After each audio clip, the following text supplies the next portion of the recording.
Rimjhim recording studio Simri Bachchapur. Singing by Bulbul Premi Raja. यह करै छी फोन छोरा नंबर हमर उड़ाई दे, नंबर हमर उड़ाई दे। यह करै छी फोन छोरा नंबर हमर उड़ाई दे।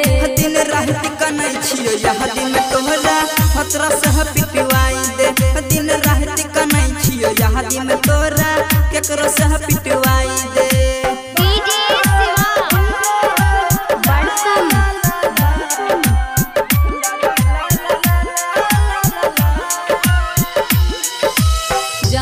जैते भतरा जदी मार के हमरा भगैते रे।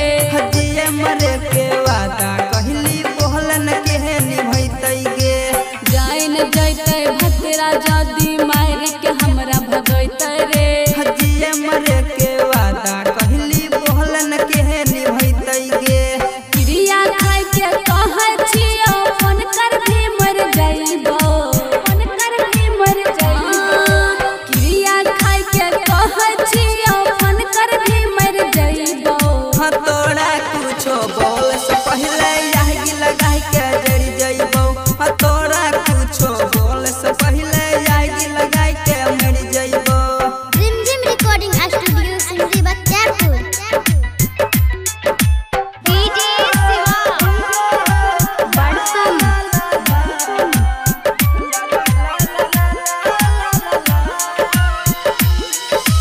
समझ बुझाई के सैया साथ घरे अपना बसलिए रे। प्यार में तोहर धोखा अलावा बोलन कौन चीज पलियोगे। तू अपन घर बसाइले कबो ना अब मिलबो रे। हड्डी जैसे बास जहर मंगाई के घोरी कहाँ में पीबोगे। कहै छ रुचि सुने रे बुलबुल बात दिमाग में अटाइले, बात दिमाग में अटाइले। कहै छ रुचि सुने रे बुलबुल बात दिमाग में अटाइले। दिन रात कनै छियै यह दिन तोहरा भतरा से पिटवाई दे।